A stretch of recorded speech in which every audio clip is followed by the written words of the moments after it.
फौजें भारत की चली गई नए उनके जब वहाँ पे इलेक्शंस के बाद। कि इंडिया जो नई नेवल बेस लक्षद्वीप में जो बनाने जा रहा है, इतना जल्दी सारा कुछ क्या हो रहा है? अब चाइना को इससे भी प्रॉब्लम है कि भारत भारत के अंदर नेवल बेस क्यों बना रहा है। आप समझो, भारत जो है भारत के अंदर नेवल बेस क्यों बना रहा है। अच्छा, इतना बड़ा पंगा मोइजू नहीं ले सकता, इसलिए मोइजू ने बोला ठीक है। मोदी के इलेक्शन से पहले पहले ये बताना है कि हम बहुत बड़ी मिलिट्री की ताकत हैं, आर्मी, एयरफोर्स, नेवी बड़ा पैसा लगा रहे हैं। इंडिया ने दो चीजें अपनी रखी हुई हैं, जी। चाहे आप उनकी कुछ भी उठा के देख लें। ठीक है। ठीक है, एक वो अपनी हिंदू परस्ती को रखते हैं आगे, अच्छा। और एक वतन परस्ती को रखते हैं। ठीक है। वो अंदर जितने मर्जी बुरे हैं, अच्छा। लेकिन ये दो चीजें उनकी अव्वल पे आती हैं। अब हट, दो कौड़ी की अकल नहीं। नमस्कार दोस्तों, मालदीव के राष्ट्रपति म्यूजू ने चीन के इशारे पर भारत विरोधी हरकतें अब पूरी तरह से शुरू कर दी है।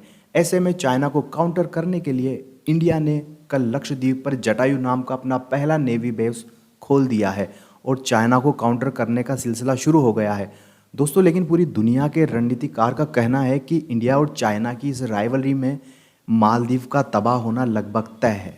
देखते हैं दोस्तों यह वीडियो। ओ भाई, जो भारत बना रहा है बेस, वो किसी और देश में थोड़ा ना बना रहा है, अपने देश में बना रहा है। अब चाइना को इससे भी प्रॉब्लम है कि भारत के अंदर नेवल बेस क्यों बना रहा है। आप समझो, भारत जो है भारत के अंदर नेवल बेस क्यों बना रहा है। वहां पे चीनी मीनी चाउ चाउ को अंग विशेष में खुजली हो रही है। दूसरा पॉइंट ये है दोस्तों, चाइनीज अखबार जो ग्लोबल टाइम्स कह रहा है कि जब से मालदीव्स ने भारत को बोला है अपने ट्रूप्स हटाओ, तब से भारत कहता है कि भाई भारत की जो हेजोमोनिक मेंटालिटी है, यानी कि कब्जा करने वाली मेंटालिटी, कि हम ही बॉस हैं सबके, एक हेजोमनी कायम करने वाली और नेबरहुड फर्स्ट स्ट्रेटजी, ये देखो ये चाइना झूठ बोल रहा है। मुकाबला नहीं कर सकता बिकॉज इंडिया के पास ज्योग्राफी तो है, कैपेसिटी भी इंडिया के पास है, and technology is a joint project. ठीक है जी। सो ज्योग्राफी जो है वो फेवर करती है इंडिया को इस खित्ते के अंदर और इंडियन ओशन के अंदर, और ये अपना जितना भी जो उसका क्रिटिकल सी लाइंस ऑफ कम्युनिकेशन है उसको सबको मॉनिटर कर सकता है, देख सकता है।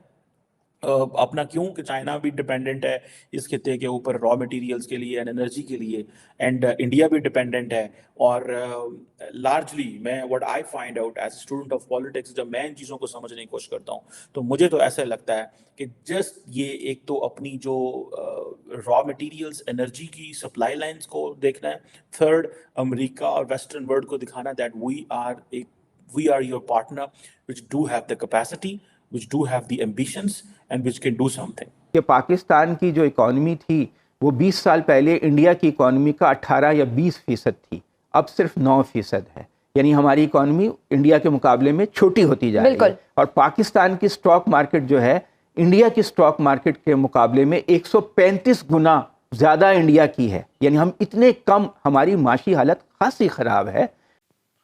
दोस्तों, भारत ने जब से लक्षद्वीप के मिनिकोय पर नेवी बेस बनाने का ऐलान किया है, तब से चाइना और ज़्यादा परेशान हो गया। उसका जो माउथ पीस है ग्लोबल टाइम्स, वो लगातार भारत के खिलाफ आर्टिकल्स लिख रहा है और वो मालदीव को और दूसरे देशों को भड़काने की कोशिश कर रहा है कि भारत देखो कैसे हेजेमनी कर रहा है। लेकिन दोस्तों, ये भारत ने जो ये फैसला लिया है तो बहुत पहले ही ले लेना चाहिए था। हालांकि दोस्तों, अब ये देखने वाली बात है कि जो मालदीव का राष्ट्रपति म्यूजू, वो तो खुल्लम खुल्ला भारत से बगावत पे उतर आया है, खुल्लम खुल्ला। मतलब वो तो भारत को कोई सेकंड चांस दे ही नहीं रहा। ऐसे में भारत ने भी अब डिसाइड कर लिया है कि क्या करना है। हालांकि जब भी दो बड़े शख्स या हाथी लड़ता है तो बीच में जो छोटे मोटे लोग होते हैं उनका पिसना तय होता है। यही हाल नेपाल का भी होता है। नेपाल आज से 3 साल पहले ओपी ओली ने बहुत ज़्यादा एंटी इंडिया रिमार्क्स दिए, भारत के सैनिकों को मार भी दिया था उसने, बहुत ज़्यादा उसने भारत विरोधी हरकतें करी। पर नतीजा क्या हुआ, ओपी ओली की छुट्टी हो गई। उससे भी बड़ा कांड हुआ श्रीलंका में। श्रीलंका में 2018-19 में एकदम से भारत विरोधी माहौल बन गया था। वहाँ के लोग ट्विटर पर, मेरे को याद है, भारत विरोधी पोस्ट कर रहे थे और भारत के लोगों का मजाक बना रहे थे, जो एक पर्टिकुलर जो स्लर्स होती है उनमें। लेकिन नतीजा क्या हुआ, उनका भी काम तमाम हो गया और उनके खाने के भी वांदे हो गए। आज श्रीलंका का कोई भी जो वहाँ का नागरिक है भारत विरोधी बयान नहीं देता है, वहाँ का राष्ट्रपति भी भारत को धन्यवाद बोलता है। ऐसे ही मालदीव है, मालदीव ने भी भारत के खिलाफ जो कैंपेन करके जो ये म्यूजी जो है ये आया है। हालांकि श्रीलंका तो फिर भी बड़ा देश था, मालदीव की तो कोई औकात ही नहीं, 5 लाख का 4 लाख का देश है, पूरी तरह से भारत के ऊपर डिपेंड है। इनका जो एयर एम्बुलेंस है वो भी 5, चाइना बोला कि हम एयर एम्बुलेंस देंगे। अरे भाई, वो जाएगा कहाँ भारत के अलावा, थाईलैंड जाएगा, थाईलैंड जाने में 1-1.5 लाख का खर्चा हो जाएगा उसके उसमें टिकट में ही। तो जाहिर है भारत को बिल्कुल रियायत नहीं देनी चाहिए। अगर म्यूजियम ने डिसाइड कर ही लिया है कि मालदीव को बर्बाद करना, तो भारत को बिल्कुल वैसा ही करना चाहिए। ऑटोमेटिक वहाँ की जनता विद्रोह करेगी और मीजू का काम तमाम होगा। वैसे इसमें ज़्यादा टाइम नहीं लगेगा, मात्र 6 से 7 मिनट, क्योंकि मालदीव बहुत छोटा सा देश है। हम देखेंगे 6 से 7 महीने में ही मालदीव की हालत बहुत बुरी होने लग जाएगी। जय हिंद दोस्तों।